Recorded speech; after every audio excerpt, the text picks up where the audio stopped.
So now that we've understood the general principles behind good entries, let's get into the setups. And the setup is really the things that come together to create the correct conditions for an entry. So having said that, let's get into the first type of setup that we use. So as you see, setup number one is what we call the contextual alignment. And this means exactly what it sounds like it means. It means that the intraday and or the overall bigger picture context are aligned with a certain support or resistance zone, and this alignment makes the odds of that zone holding and providing a tradable reaction higher than usual. Alright, so let's just jump right into the charts and see what this is all about. Alright, so the first example of contextual alignment that I can give you is something we've discussed before, and that's the automatic fade zone. If you remember this example where we had drawn in the automatic fade zone and the market hit it and just tanked down, well, the only reason it was an automatic fade zone to begin with was that the bigger picture contextual things were aligning, right? The factors were aligning on a bigger scale. So that told us that if we were to test it in the intraday time frame, especially on a gap up after a trend day, that will be a good short. So that's an example of this first setup number one, which is contextual alignment. All right, things were lining up in a way that would provide a good short right here. Now, it doesn't always have to be an automatic fade zone that you've established days ahead of time because it's such an important resistance. It could be something from the previous day. And let me give you an example. I'm going to zoom out and show you what ended up happening after this whole thing happened here. Okay, here we are zoomed out a bit, and as you see, this was the day that hit this automatic fade zone, tanked down, and had brought in a whole downtrend day. Now what ended up happening was that this downtrend day ended up hitting the major high volume node of this whole previous balance. Let me draw that in for you to show you. And I'll also get rid of these couple green lines that aren't in play anymore. Alright, here we are. So as you see, this thing came down and basically hit the bottom of this high volume node. The real middle part was actually right here, right, aligned with this big green bar. So it passed it by just a bit. But again, when you're looking at something like this big, it becomes a more of a general area. And it held right around the lows where, you know, the volume was starting to tail off right here. Okay, but it basically still held this big volume node.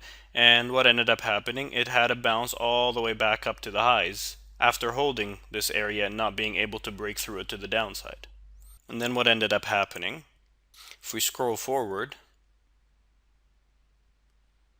bam, we got the major down move. Look at this.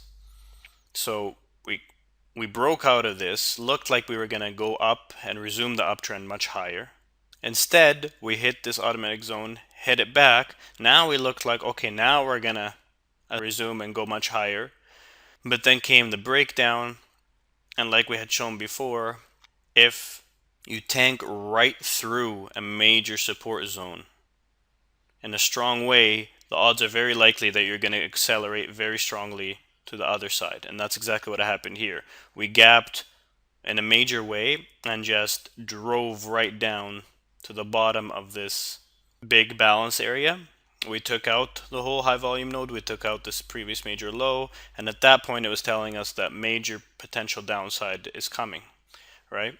And as we see, so far, up till the point of this particular recording that I'm doing right now, we were able to go down all the way to below 1370 just because we broke through here.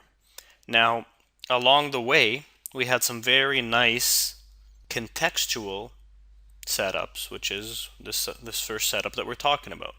And a couple of them happened right here within these 2 days. So let's look at that. Okay, I've zoomed in on the first couple of days of this meltdown. And as we see day one here, we got this huge gap and just tanked down. We had a 40-point down move in the S&P. This was huge. In the morning, this was a trend day down in the morning. We had a pretty big bounce in the afternoon, and that's because things had gotten so extreme. But this was an outright trend day in the morning, and by pure definition, even by the end of the day, it ended up closing very near the lows. So while it wasn't the typical all the way trending down all day long, you did not want to be standing in the way of this thing. But anyway, the point I want to get across here in terms of a contextual setup is the following day. All right.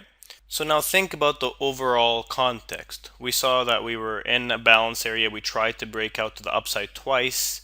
We couldn't. Then we gapped down and just shot right through the whole thing, broke down to the other side. This told us that the bears are in major control, right? And the likelihood was for much lower prices because there's going to be so many stuck players, stuck longs that were long during that balance area, that got long on that major potential upside breakout twice, that it seemed like it was definitely breaking out, but then it couldn't and broke out the other way to the downside.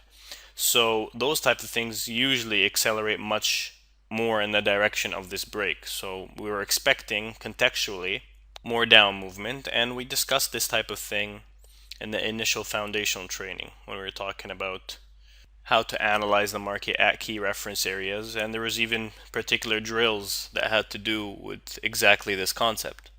So now, starting off on this day, right, we're now on day 2 after this big down move. We do our market prep before the open, and we notice that, hey, there was, in the afternoon of this particular day, there was a pretty decent sized balance area. It was about a third of the day, over a 2-hour balance area that happened in the afternoon. And we did break down out of it in the afternoon. So now we know that if you have a balance area that you broke out of and the whole context is pointing down, then if you try to test it from below, this is usually a great resistance zone. Okay, it acts as a good resistance in this context. So in this case, coming into this day, you would be eyeing this area, this high volume node right here, right, for a potential short. And the good thing that happened here is that we opened and we shot straight up into it. Now we've discussed this before of how the price moves towards a certain area determines whether that area is likely to hold or not. And here we didn't go up and go sideways and balance and then try to break higher. We shot straight from the open all the way up straight to it. Let me move in a little closer. Okay, here we are closer, and as you see, we opened and we just shot all the way up straight up. Now, some people might say, well, isn't that an open drive? Isn't that bullish, like we had discussed before? Again, I always tell you to look at the context, and the context is that this was now coming after a pretty big trend day, right? After a major breakdown to the downside that closed near its lows. And the open drive is coming against the bigger context.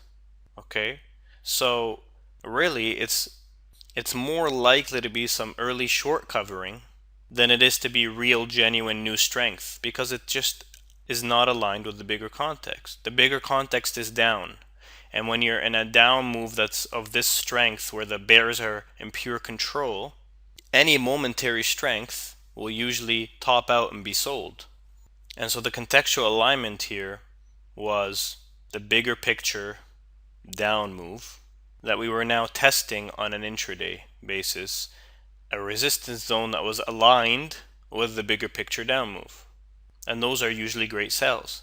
Now, at this point, this is almost like a mini automatic sell zone in itself.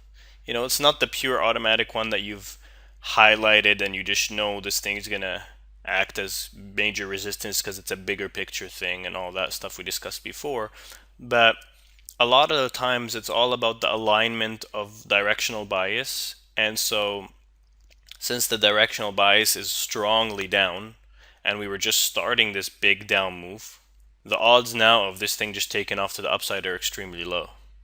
And so you would be looking at this area very intently, and seeing a strong up move in the morning come right into it is the perfect selling opportunity.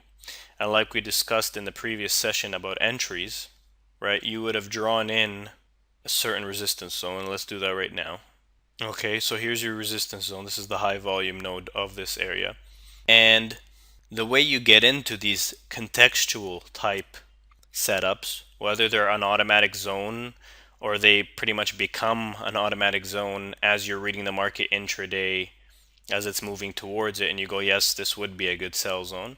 The way you would enter is on what's called a direct lean. Again, we don't wait for confirmation like we discussed last time. A direct lean against a zone just means that you'd want to put your order anywhere right before the zone or inside the zone. Okay? Now, this is a matter of personal preference and sometimes of reading the market intraday, but let me tell you this. If you always decide to put it right before the zone hits, so you're sure you get filled. Because it could hit right at first beginning of the zone, the edge of it, and just tank down and not even get into the middle of the zone, like we saw in a previous example in the last session. All right. So if you do decide you always want to get filled and you want to put them right here at the edge of the zone, the benefit of that is that you get filled a much higher percentage of the time on your order. All right, you don't miss trades. The drawback of that is that you need bigger stops. So let's say you wanted to put your stop at 99 or something that would invalidate this zone. This zone starts at 95.75. You'd have to put your order at 95.5. Well, that's a 3.5 point stop.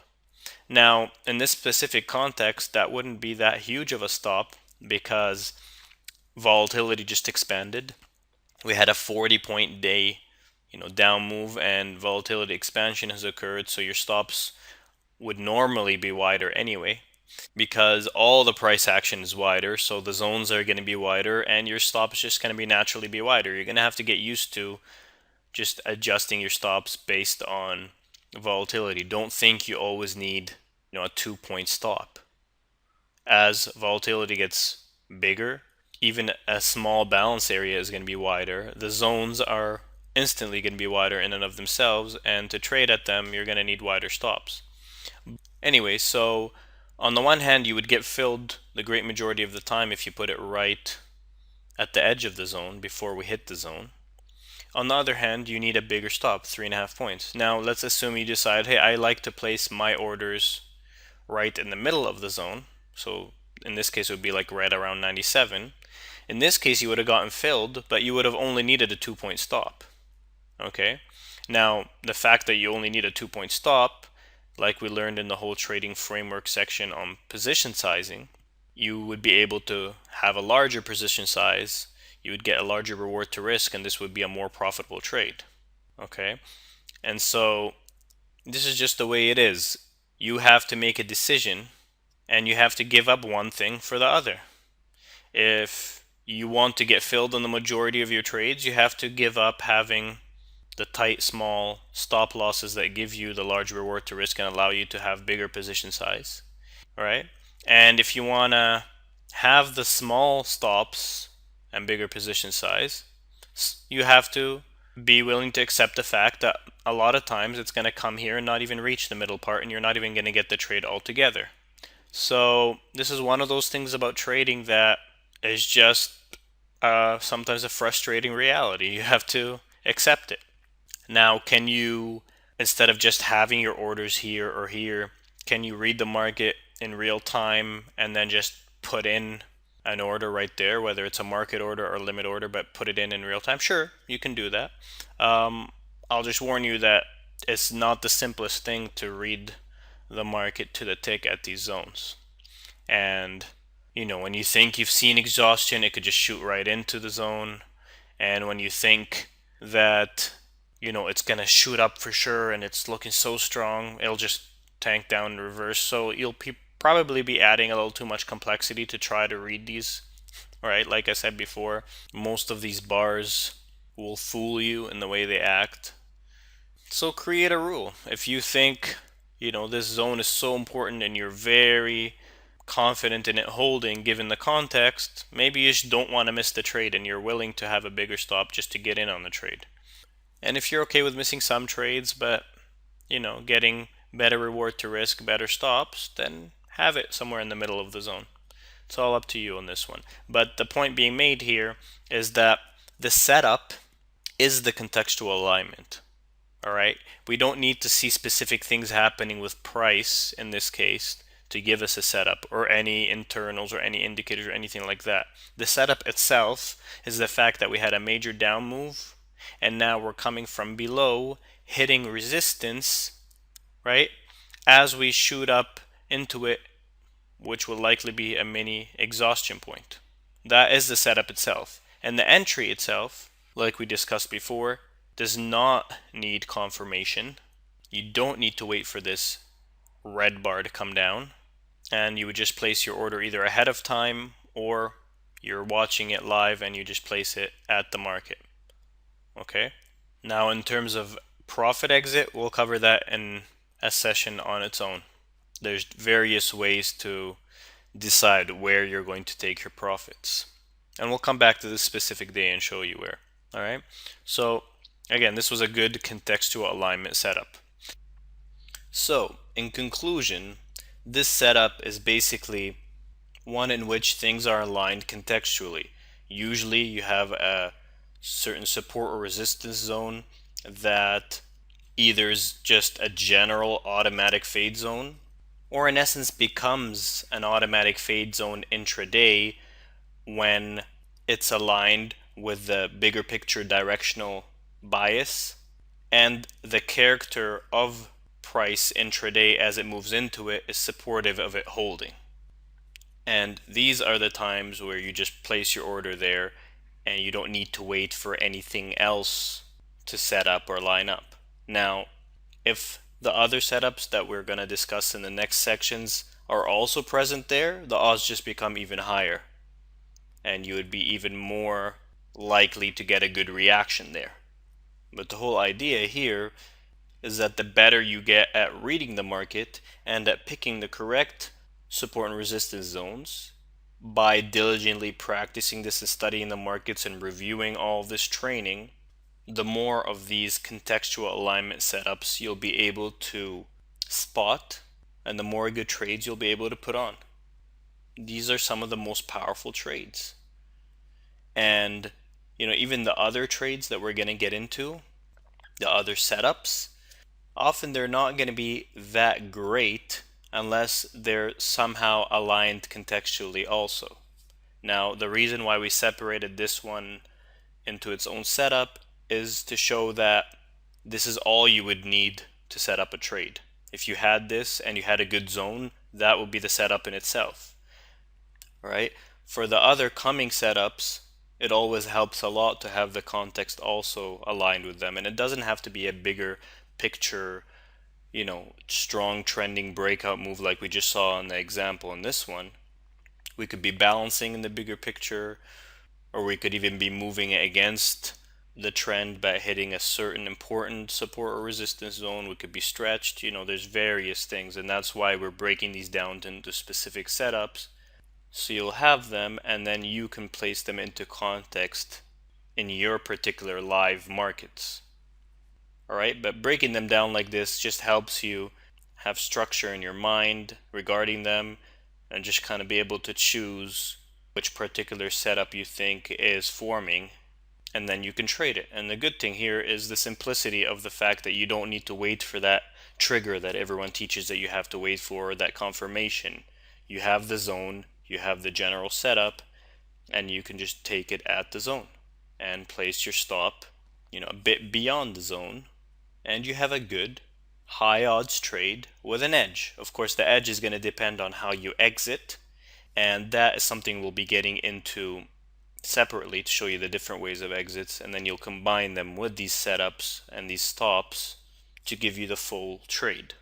All right, so with that, we'll move to the next setup in the next section.